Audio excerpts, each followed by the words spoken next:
একটা সুনামি আসতে যাচ্ছে বাংলাদেশে। মৃত্যুদণ্ডের রায় হয়ে আছে পলাতক প্রধানমন্ত্রী শেখ হাসিনার। তো মৃত্যুদণ্ডের সাজা মাথায় নিয়ে বাংলাদেশে ঢোকার মতন দুঃসাহস দেখাতে যাচ্ছে শেখ হাসিনা।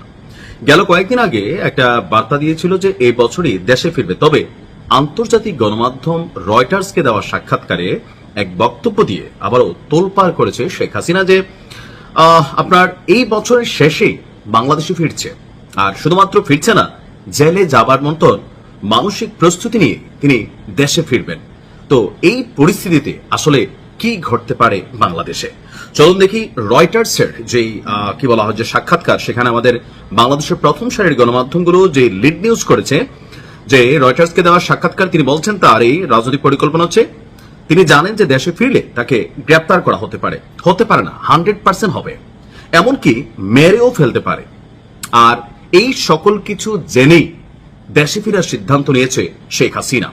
তার ভাষায় নেতাকর্মীরা চরম নিপীড়নের শিকার হচ্ছেন।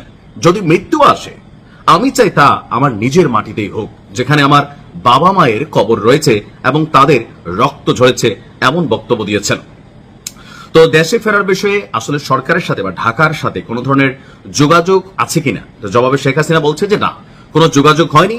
গণতন্ত্র, ভোটাধিকার, রাজনৈতিক অধিকার এই বিষয়গুলো নিয়ে কোনো গোপন আলোচনা হতে পারে না। দীর্ঘদিন দেশ পরিচালনার ক্ষেত্রে আওয়ামী লীগ সরকারের ভুল ত্রুটি হতে পারে স্বীকারও করেছেন তিনি। তিনি বলছেন সরকার ভালো মন্দ বা ঠিক ভুল বিচারের অধিকার কেবল জনগণের। তো এখন ভারতে বসে দল গোছানোর কাজ করছে। এছাড়া আরো বিভিন্ন বক্তব্য তিনি রয়টার্সকে একটা লম্বা চূড়া সাক্ষাৎকার দিয়েছেন। এখন প্রশ্ন হচ্ছে, এই বক্তব্যের পর বাংলাদেশে আওয়ামী লীগের নেতাকর্মীদের এক ধরনের ঈদ উৎসব ফিল হচ্ছে। আসলেই কি শেখ হাসিনা বাংলাদেশে ফিরবেন? পারসেপশন কি বলে? আমি ক্ষুদ্র মানুষ, ক্ষুদ্র অ্যানালিস্ট, আমার পারসেপশন বলে যে তিনি ডিসেম্বর আসলে দেশে ফিরবেন না। তো তাহলে কেন এই বক্তব্য দিয়েছেন? কারণ সাম্প্রতিক সময়ে আপনাদের খেয়াল থাকার কথা, আওয়ামী লীগের প্রতিষ্ঠা বার্ষিকী উপলক্ষে বেশ কিছু ঘটনা ঘটেছে বাংলাদেশে। এমনকি আইন শৃঙ্খলা বাহিনী থেকে শুরু করে রাজনৈতিকভাবে আওয়ামী লীগের অনেক নেতাকর্মীদেরকে গ্রেপ্তার করা হয়েছে। অনেকে মারধরের শিকার হয়েছেন, যারা অপরাধ করেছেন তারাও হয়েছেন, আবার যারা নিরপরাধ আছেন দুই একজনও কিন্তু এখানে ফেসে গেছেন। এখন এই যে নেতাকর্মীদের মনোবল ভেঙে যাচ্ছে, যে শেখ হাসিনা তো তিনি দেশের বাইরে আছেন, ওদিকে শামীম ওসমান দুবাই, তারপর লন্ডন তাকে দেখা যাচ্ছে, এক একজন এক এক ভাবে বিদেশে আমোদ ফুর্তিতে আছে। তাহলে এই যে বাংলাদেশে এই মুহূর্তে আপনার যে পরিস্থিতিতে আওয়ামী লীগের নেতাকর্মীরা পড়ছে, তারা আসলে কি দলীয় যে বিভিন্ন মিটিং, মিছিল, প্রোগ্রাম এগুলোতে কি আসলে তারা অ্যাটেন্ড করবে?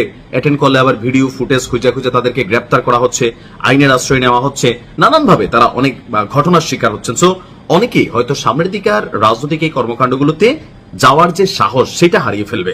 সেইটাকে মাথায় রেখে আমার মনে হয়, যেটা আমার ব্যক্তিগত মতামত, যে তিনি আসলে নেতাকর্মীদেরকে উজ্জীবিত করার জন্যই এমন বক্তব্য দিয়েছেন, একটা টাইম ফ্রেম বেঁধে দিয়েছেন। এমনকি ডিসেম্বরের আগে বাংলাদেশে নানান ধরনের ঘটনা ঘটতে পারে। কেন?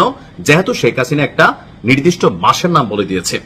এখন তিনি যদি না আসেন বা আসেন, তাহলে কি হবে? প্রথমত, আওয়ামী লীগ যদি আসে, শেখ হাসিনা যদি দেশে ফেরার জন্য টিকিট করেন, মুহূর্তের মধ্যেই মানুষ জেনে যাবে, মুহূর্তের মধ্যেই। এটা ভারত থেকে অটোমেটিকলি, আমার মনে হয় যে বাংলাদেশে তিনি ঢোকার আগেই সারা ঢাকার মধ্যে একটা অস্থির পরিস্থিতি তৈরি হবে।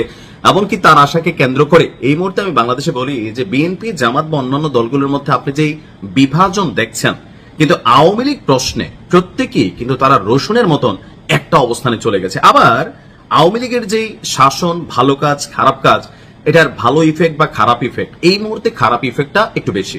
সো এই খারাপ ইফেক্টটা এত দ্রুত মানুষের মন থেকে চলে যায় নাই। আবার ধরেন এই পরিস্থিতির মধ্যে তিনি আসার চেষ্টা করলে তার বিরুদ্ধে আইন শৃঙ্খলা বাহিনী সর্বোচ্চ অবস্থান নেবে। তার আসার আগে সারা বাংলাদেশে হাজার হাজার লাখ লাখ নেতাকর্মীদেরকে গ্রেপ্তার করা হবে। বিশেষ করে যারা অর্গানাইজ করেন, যারা এখানে বিভিন্ন ধরনের ভূমিকা রাখবেন, তাদের প্রত্যেককে গ্রেপ্তার করা হবে। যেমন বেগম খালেদা জিয়াকে আওয়ামী লীগ যখন গ্রেপ্তার করেছিল, আপনাদের খেয়াল থাকার কথা, আগে মাঠটারি কিন্তু খালি করে ফেলছে। এরপর আমরা ভাবছিলাম যে সারা বাংলাদেশ আলোয় যাবে। আসলে বিএনপি তখন বড় ধরনের কোনো ভূমিকা রাখতে পারে নাই। কেন পারে নাই? কারণ তাদের যারা মূল কারিগর আছেন অথবা অর্গানাইজার আছেন দলীয়ভাবে, সাংগঠনিকভাবে, তাদের প্রত্যেককে দৌড়ের উপর রাখা হয়েছে, গ্রেপ্তার করা হয়েছে, বিভিন্নভাবে গুম করা হয়েছে। তো স্বাভাবিকভাবে একটা ভয় ঢুকে গেছিল। আর সেই ভয়ের কারণে বেগম খালেদা জিয়াকে যখন গ্রেপ্তার করেছিল আওয়ামী লীগ, তখন আসলে দেশে তেমন কোনো বড় ধরনের ঘটনা ঘটে নাই। শেখ হাসিনা যেহেতু 6 মাস আগে এই আওয়াজ দেয়া দিচ্ছেন, সরকার অবশ্যই সর্বোচ্চ লেভেলের সতর্ক অবস্থানে থাকবে।